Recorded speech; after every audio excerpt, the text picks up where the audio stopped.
What's the craziest thing you've seen unfold live on television before it could be taken off air/censored?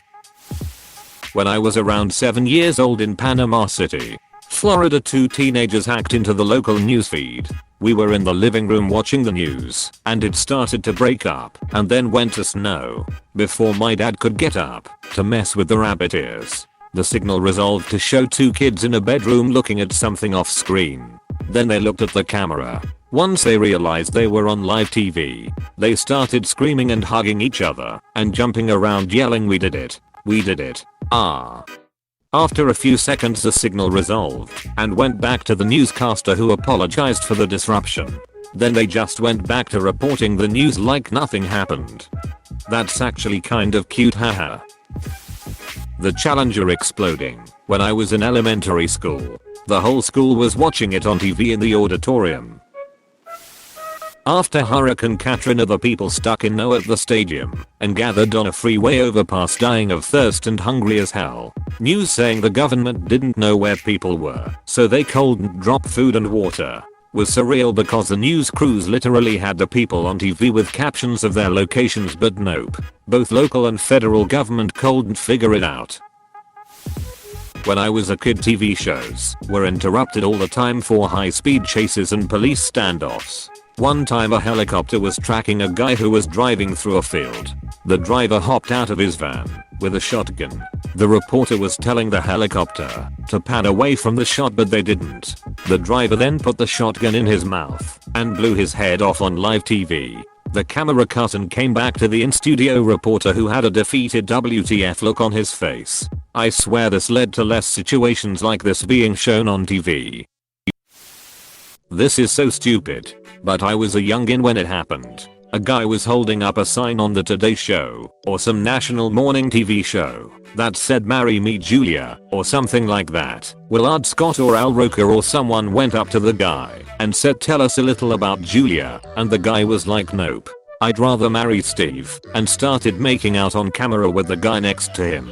The host booked it and was like, "Ooh, okay, I onto the weather." Prior to then I'd never even heard about being gay, let alone seen anything like it. I'm not sure why that image stuck with me, though it was pretty shocking at the time. George Bush doesn't care about black people.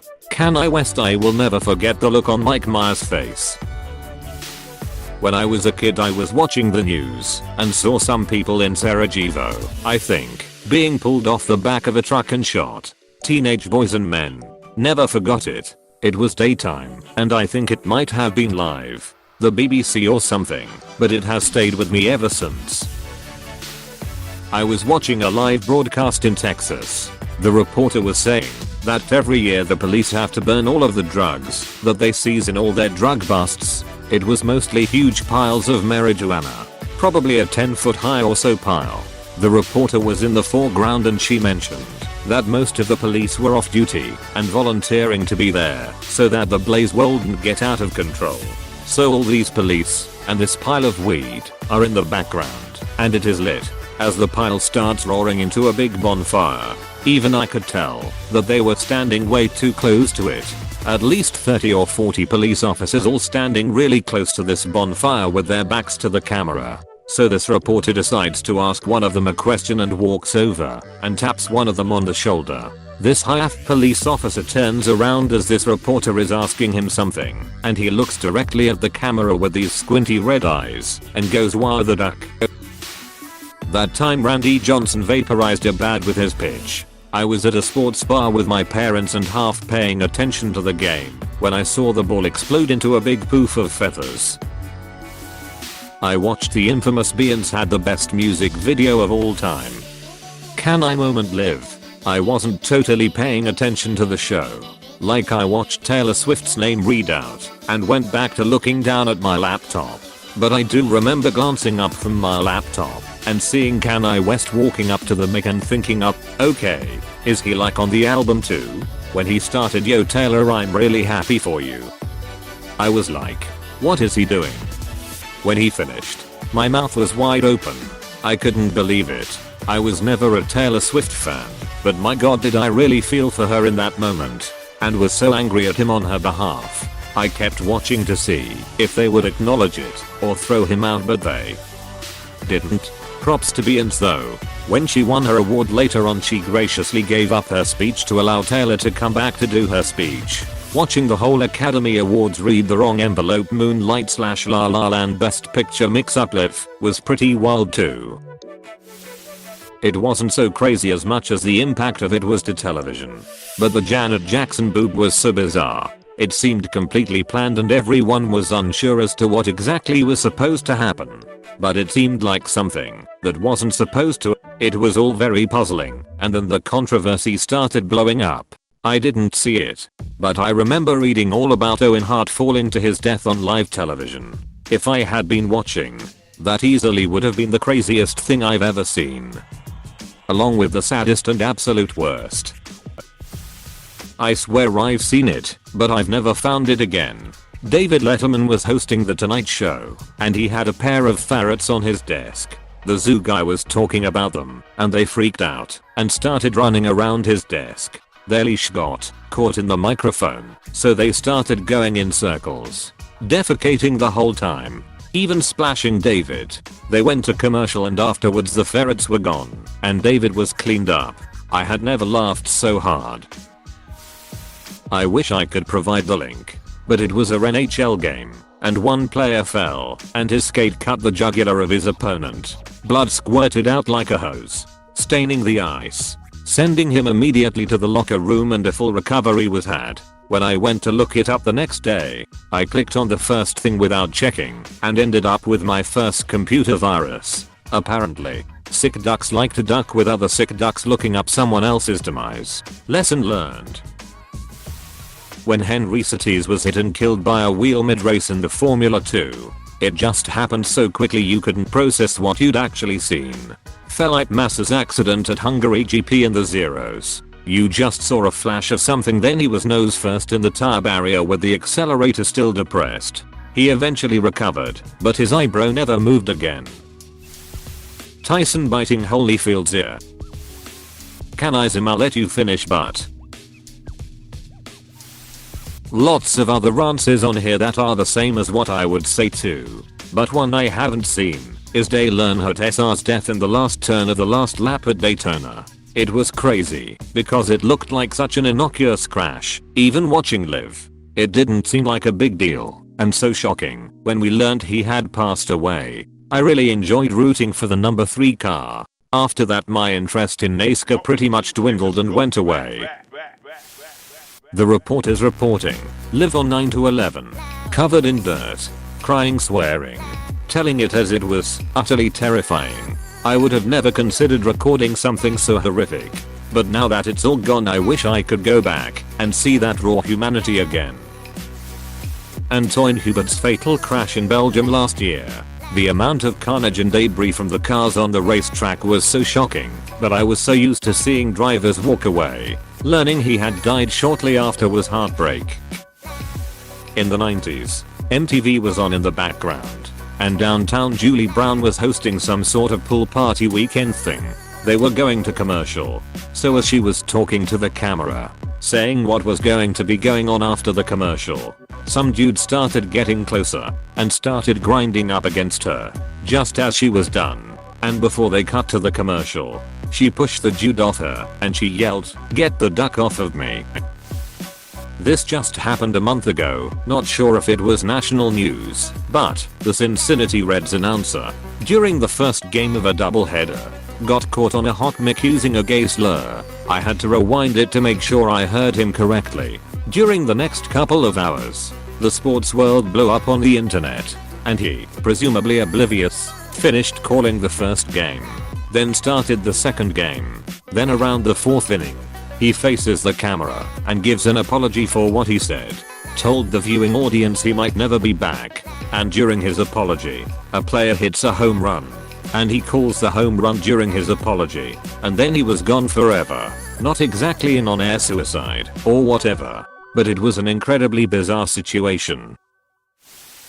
My dad and I were watching a news interview with a scientist who studies the brains of serial killers. He was talking about how the MRI scans of people who are psychopaths show different activity, and they had a comparison image of 2 brain scans on the screen to show the difference. At one point the reporter says, "Wait, I'm reading here that this is actually your brain," referencing the example of the sample psychopath brain. The scientist just responds with, "Yes, that is correct." No explanation. The reporter tries to play off the awkwardness and says something to the effect of them being out of time and transitions to the next segment. My dad and I just looked at each other like, huh. I haven't been able to find the video since. Please send me a link if it exists somewhere. I accidentally saw the video of Ronnie McNutt shoot himself with a shotgun on a passable cliff. It happened a little over a week ago, I think. He was streaming and just suddenly took out a gun and shot himself from under his neck, so he literally exploded on screen. It almost looked fake because it was so gory. Anyway, some sick people thought it would be funny to put it out on TikTok and Instagram so children will see it. They disguise the video by making the first 3 seconds or so of like a cute animal or a meme or something, and then it suddenly goes to McNutt shooting himself in the face. Ashley Simpson's SNL lip sync / awkward jig. The death of Tommy Cooper on stage. For those non-UKians, he was a very popular magician / comedian in the 70s who had as his main gimmick being his magic tricks appearing to fail, or doing something that looked clumsy, before successfully pulling the trick off. In 1984, he had not been on TV that much in the recent years due to ill health and heavy drinking. He was performing live on a variety show when he slumped down on stage and started snoring. The audience first thought it was part of the act and laughed, but after a few seconds the producers realized something was wrong and went to the adverts. Here it is. Warning. Death. Obviously. Link. youtube.com/watch V=HPZQ3L1LD4. Watching the luge athlete from Georgia lose control and run off the track in a practice run during the Olympics. It didn't look super gruesome on TV, but they showed the footage and you just immediately knew he was ducked up. He was going 90 miles per hour. Zero body protection. I was pretty young, so it was just a crazy example of our own mortality. RIP Nodder. Eater, I guess it wasn't censored, but it was the first shocking death footage I was exposed to on air. It was the night of the Tiananmen Square massacre. I was home that night nursing a sprained ankle when news coverage came up on CBS. The surreal view of the soldiers with their axe pointing forward walking among the flames was only surpassed by Dan Rather delaying Chinese officials trying to shut him down, while his production crew was transmitting the video to New York. One of the few times I ever really admired the man. The Louisville basketball player who broke his leg on live television, or Gordon Hayward breaking his ankle during the first game of the season a couple years ago. Sinead O'Connor ripping up a photo of the Pope on SNL. When the ep was rerun, it was removed. I don't know if anyone else mentioned it, but in the UK, when I was a kid, there was a show on Saturday night called The Late Late Breakfast Show. Each week there was a spot where they'd get someone to perform a live stunt each week, hosted by a guy called Noel Edmonds, inventor of Deal or No Deal, among other things. In the past they had done really dangerous stuff like pulling someone out of an exploding building with a helicopter. One stunt involved a guy bungee jumping from an exploding platform, and he died live on air, on national British primetime TV. There was an episode of Just Shoot Me during the late 90s about a animal puppeteer guy who's hot for Gina and makes a Gina giraffe puppet that resembled her.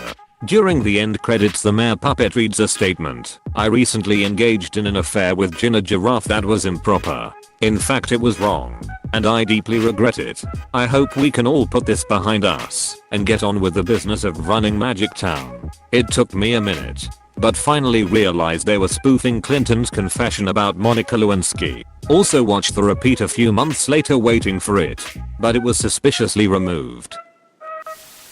Hanging out with some friends at a bar so we could watch the UFC on a giant screen, and then seeing Anderson Silva's leg snap in half like a twig from really up close was something. And then about half a year later, Tyrone Spong does almost the exact same thing at Glory. Also saw that one live. I have a hard time watching leg kicks getting checked now. I'm still always afraid the leg will snap. Chris Benoit's tribute from WWE before he was found guilty of killing his family. As a longtime wrestling fan, Benoit was one of my favorites, and that entire week was a roller coaster ride for me. First, I hear that him and his family passes away. Then WWE does this tribute show. Then you see the heinous crimes Benoit did, and after that, WWE erase him from the company like he never existed. Left me sad, confused and angry. The craziest thing I saw on live TV was the second plane hitting the World Trade Center. Christine Chubbuck's suicide. Janet Jackson and Justin Timberlake was pretty scandalous at the time. Mine's pretty tame compared to a lot in here, but as one of those horse crazy girls, Barbero trying to run on a broken leg was pretty brutal to watch. I think that was a lesson to me that sometimes bad things happen too fast for a grown up to be able to shield your eyes. Nothing gruesome like some of these, but the Houston flooding during Hurricane Harvey. A reporter was live talking about how flooded the underpass was, and during this, a car drives straight past him into the water. At least 6 feet of water, probably more. The reporter looks totally shocked at the camera and then runs into the water and saves the man from the drowning in his car. There were actually a lot of heroic reporters during Harvey. A news reporter saying next on 6, a ducking cruise ship almost crashing into a fishing boat. Hey, thanks for watching, and don't forget to subscribe.